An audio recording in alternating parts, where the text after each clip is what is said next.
یا ہاں غلام تھے بیچارے یا نوجوان تھے. نوجوانوں پر بزرگوں کو خود ہی حق حاصل ہوتا ہے جو چاہے کرے. اور غلام تو ملکیت ہوتا ہے, زندہ کا ذبح کر دے تبھی کوئی پوچھنے والا نہیں. تو جو بیت رہی تھی بلال پر, ابو فقیہ پر, زنیرہ پر, جو ان پر بیت رہی تھی, جو خباب پر بیت رہی تھی, جس طرح ہلاک کیا گیا ہے حضرت سمیہ کو, حضرت یاسر کو, یہ ساری تکلیفیں انہیں بھی تھی. لیکن کیا اس کا یہ بالواسطہ ایذا محمد کے لیے نہیں تھا صلی اللہ علیہ وسلم. آپ کے ساتھی آپ کی جانثار ہیں, لیکن آپ ان سے بھی کیا کہیں, فصبروا فصبروا فصبروا. جب ابو جہل بدترین ٹارچر کر رہا تھا حضرت سمیہ اور حضرت یاسر کو رضی اللہ تعالیٰ عنہما, آپ کے علم میں ہے کیسے کیسی ٹارچر کی ہے. جوان بیٹے کو باندھ دیا ایک ستون کے ساتھ, اس کی نگاہوں کے سامنے برہنہ کیا ہے ماں کو.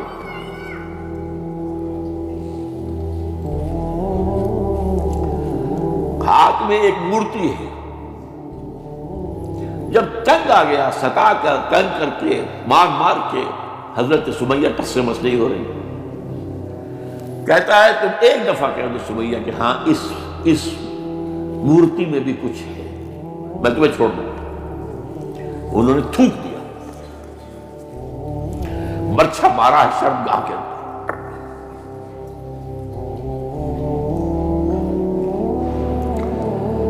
کتنی تکلیف پہنچی ہوگی ان کو,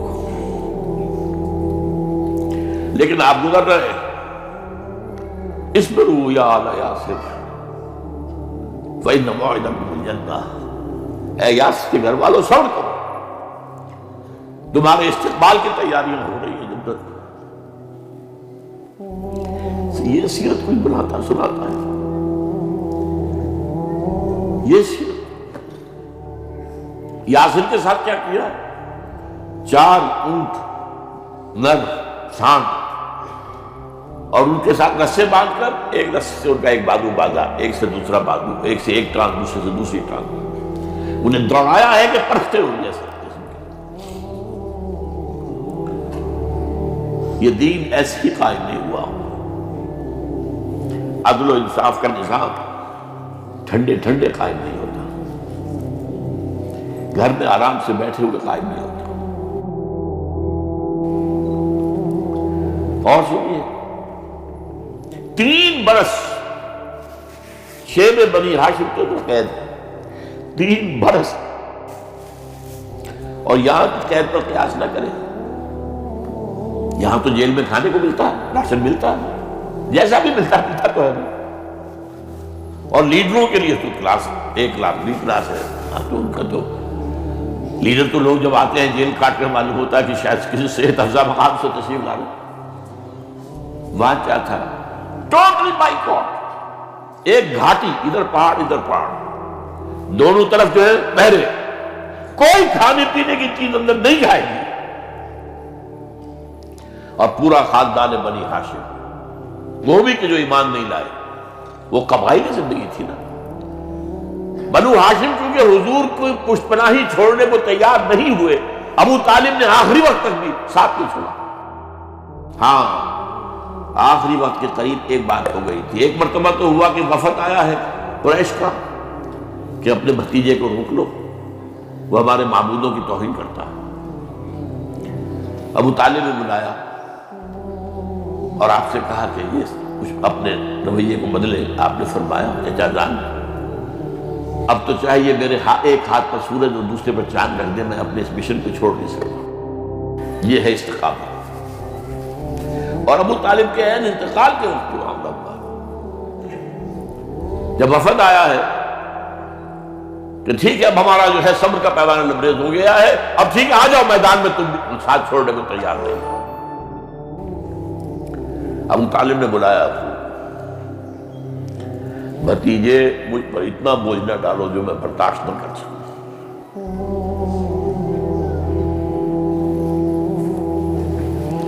حضور کی آنکھوں میں آنسو آ گئے. چچا جان اب تو یا یہ بات پوری ہوگی یا میں اپنے آپ کو ختم کروں, اسی میں ختم ہوں.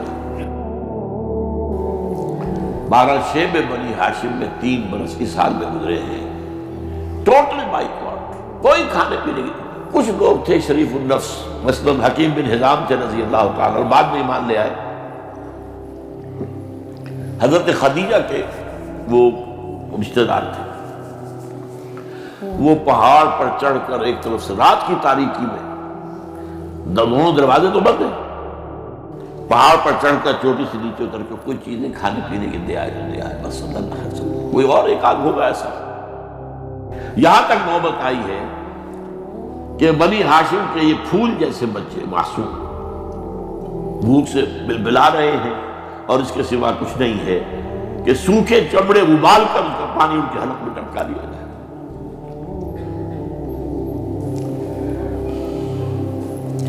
اور جو ہوا وادی طائف میں، جب مکے والوں نے فیصلہ کر لیا کہ آپ قتل کر لیں، ابو طالب بھی فوت ہو چکے ہیں، اب کوئی اندیشہ نہیں، کوئی خانہ جنگی شروع نہیں ہوگی، کوئی انٹرا ٹرائبل وار نہیں ہوگی،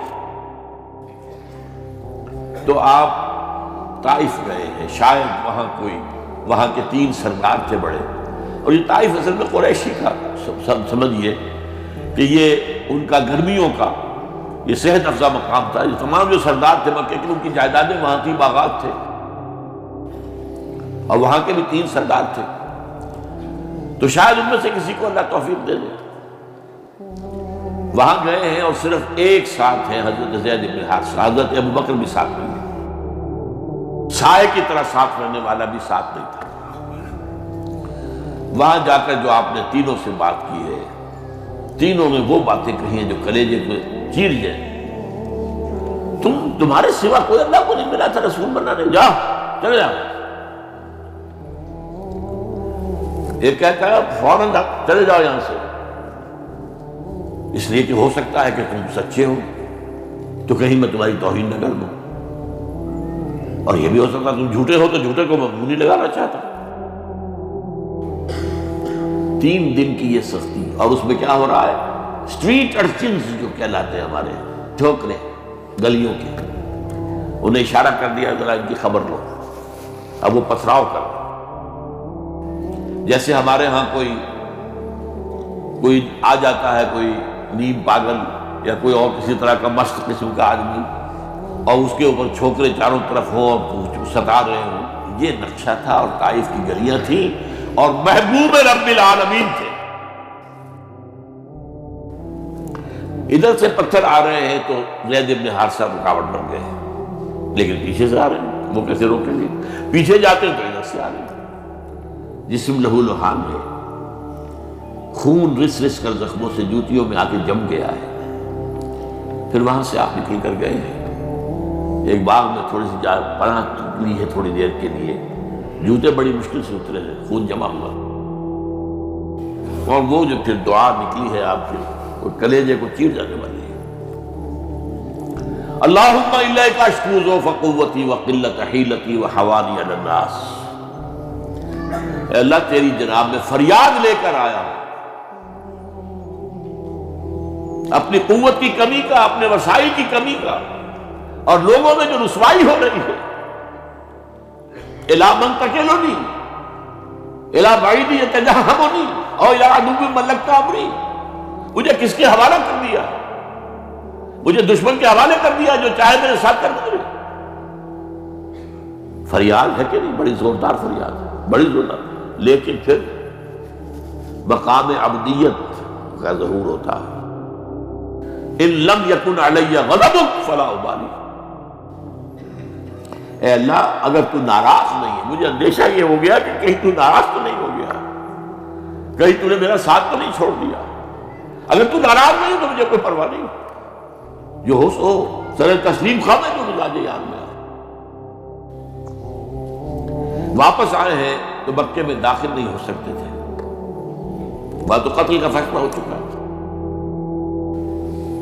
باہر ہی آپ نے ڈیرا لگایا، زید بن حارثہ کو بھیجا، فلاں شخص کے پاس جاؤ کہ تم اگر امان میں لے لو محمد کو تو محمد آ جائے، میں تو میری یہ پوزیشن نہیں ہے، میں قریش کے مقابلے میں امان نہیں دے سکتا۔ دوسرے کے پاس بھیجا، اس نے بھی کوئی ایسے جواب دے دیا۔ تیسرے کے پاس جب گئے حضرت زید مطعم بن عدی، اس نے کہا ٹھیک ہے میں امان دیتا ہوں محمد کو، وہ آ جائے مکے میں۔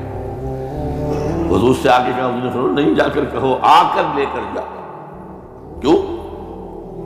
کیا پتہ اچانک جو ہے میرے داخل ہوتے ہی کوئی مجھ پر حملہ کرے، قتل کرے۔ وہ تو یہ کہہ سکے کہ ہمیں کیا پتہ تھا کہ مطعم نے جو ہے امان دی ہے، I never knew it۔ اب یہ قبیلے کے اندر یہ ہوتا تھا کہ ایک نے امان دے دی، سب کی طرف سے امان دی۔ لہذا حضور نے فرمایا آ کر لے کر جاؤ۔ وہ اپنے 6 بیٹوں کو ہتھیار سجا کر لے کر آیا ہے اور پھر لے کر گیا حضور کو، کہتا ہوا گزر رہا ہے راستے میں، لوگوں سن لو محمد میری امان میں ہے صلی اللہ علیہ وسلم۔ اس لیے آپ کو مکے کے اندر پھر 2-2.5 سال مزید رہنے کا موقع ملا ہے، اور اتنا بڑا احسان آپ نے مانا پھر مطعم بن عدی کا کہ غزوہ بدر میں جب 70 اسیر تھے قریش کے حضور کے پاس، تو آپ نے فرمایا تھا کہ اگر آج مطعم زندہ ہوتا اور وہ سفارش کرتا تو میں ان سب کو چھوڑ دیتا بغیر کسی فدیے کے۔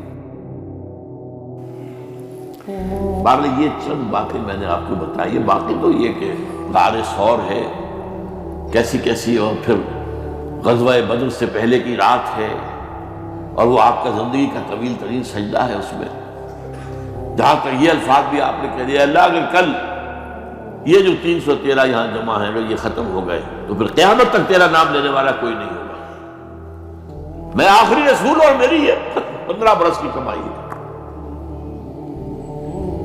اس وقت کہا حضرت ابوبکر 2 پہرےدار کی حیثیت سے کھڑے تھے کہ حسبک حضور بس کیجئے بس کیجئے۔ بہرحال بدر ہے، احد ہے، زخمی ہوئے ہیں، دندان مبارک شہید ہوئے ہیں، خون اتنا بہا ہے کہ بے ہوش ہو گئے ہیں، اور خبر اڑ گئی ہے کہ آپ شہید ہو گئے۔ یہ سب کچھ، اور سب سے بڑھ کر حمزہ کی لاش سامنے آئی۔ کیسی لاش؟ ناک کٹی ہوئی ہے، کان کٹے ہوئے ہیں، پیٹ چاک کر کے کلیجہ چبایا ہوا ہے۔ کس طرح برداشت کیا ہوگا آپ نے؟ اپنے اوپر تاری کر کے دیکھیں، یہ حمزہ کون ہے؟ چچا ہے، دودھ شریک بھائی ہے، خالہ کا بھائی ہے، ساتھ کا کھیلا ہوا ہمجولی ہے، اور اس کی لاش آئی۔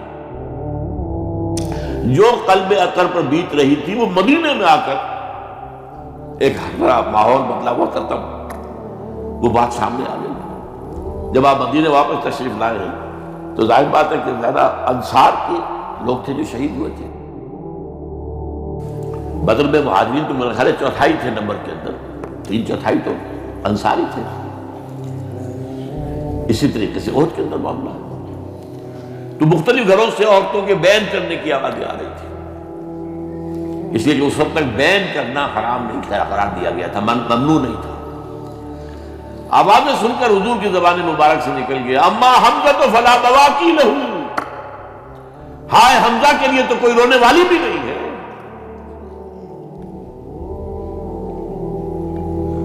اس پر پھر صحابہ نے، انصار نے اپنے ہاں کی خواتین کو حضرت صفیہ کے ہاں یا وہ صحیح بہن تھی، وہاں انہوں نے جا کے بھی تعزیت کی بہن کی۔ غزوہ احزاب کا آپ نے سن لیا، اسوہ رسول پر نہ معلوم کیا کیا باتیں تھیں جو لوگوں میں مشہور ہو گئی۔ اسوہ کا لفظ آیا تھا قرآن میں سورہ احزاب میں، وہ اسوہ کیا تھا؟ جب خندق کھودنے کا فیصلہ ہوا ہے تو خندق کھد رہی ہے، حضور بھی لگے ہوئے ہیں، بھاری بھاری پتھر اٹھا کر کندھے پر لا کر باہر پھینک رہے ہیں، پتھریلی زمین تھی، ایک پتھر کسی سے ٹوٹا نہیں تھا، تو حضور نے جو ہے 3 دفعہ جو اس کی ضرب لگائی تب ٹوٹا ہے۔ لیکن یہ کہ کئی دن کے فاقے ہو چکے تھے، کھانے کو کچھ نہیں، پورا محاصرہ تھا، 12,000 کا لشکر گھیرے ہوئے، یہاں تک کہ آپ کو معلوم ہے کہ گھروں کے اندر بیت الخلاء تو نہیں ہوتے، باہر جاتے تھے قضاء، اس کا کوئی امکان نہیں تھا۔ شدید ترین آزمائش جو ہوئی ہے اس کا نتیجہ ایک طرف یہ نکلا کہ منافقین کا نفاق ان کی زبانوں پر آ گیا، قرآن مجید میں ہے یہ انہی آیات میں، ما وعدنا اللہ ورسولہ الا غرورا، ہمیں تو اللہ اور اس کے رسول نے دھوکہ دے کے مروا دیا۔ ہم سے کہا تھا کہ قیصر و کسریٰ کے خزانے تمہارے قدموں میں آئیں گے، اور حال یہ ہے کہ اب رفع حاجت کے لیے باہر نہیں جا سکتے، کھانے کو کچھ نہیں۔ اس وقت کچھ صحابہ آئے ہیں حضور صلی اللہ علیہ وسلم سے، دیکھیے فاقے سے کمر دوہری ہوئی جا رہی ہے، ہم نے اپنے پیٹوں پر پتھر باندھے ہوئے، چادروں کے ساتھ پتھروں کسا ہوا تاکہ کمر سیدھی رہے۔ حضور نے اپنا کرتا مبارک اٹھا کر دکھایا، 2 پتھر تھے۔ یہ ہے اسوہ، یہ ہے آپ کی سنت، آپ کا اسوہ حسنہ۔ لیکن اس اسوہ حسنہ سے فائدہ کون اٹھا سکتا ہے؟ لقد کان لکم فی رسول اللہ اسوۃ حسنۃ لمن کان یرجو اللہ والیوم الآخر وذکر اللہ کثیرا۔ اسوہ تو اپنی جگہ ہے، قرآن میں ہدایت سب کے لیے، ھدی للناس، لیکن فائدہ اٹھائیں گے صرف متقین، ھدی للمتقین ہے سب کے لیے، اسوہ سب کے لیے ہے، لیکن استفادہ وہی کر سکے گا جو 3 شرطیں پوری کرے: اللہ اور یوم آخر پر ایمان، اور اللہ کا ذکر کثرت کے ساتھ۔ بہرحال یہ میں نے آپ کے سامنے اس حوالے سے رکھا ہے، یہ اسوہ جو ہے حضور کا، یہ ہم پر اتمام حجت ہے۔ دیکھیں نوٹ کیجئے، پوری نوع انسانی پر اتمام حجت، اسلام کا نظام عدل اجتماعی جو قائم کر کے دکھا دیا، حجت قائم ہے۔ اسے انگریزی میں کہتے ہیں اٹس ڈویبل، کیا جا سکتا یہ کام، ہو سکتا، اس لیے کہ زمین پر قدم بہ قدم چل کر یہ انقلاب آیا، محنت سے آیا، مشقت سے آیا، ایثار سے آیا، قربانیوں سے آیا، تکلیفیں جھیل کر آیا، صبر و مصابرت سے آیا، استقامت و مقاومت سے آیا۔ یہاں پر معجزوں کی کار فرمائی نہ ہونے کے برابر ہے۔ یہاں دھوپ سے بچانے کے لیے کوئی اللہ نے صاحبان نہیں دیا، صلی اللہ علیہ الغمام، اور بھوک سے بچانے کے لیے من و سلوہ نازل نہیں ہوئے۔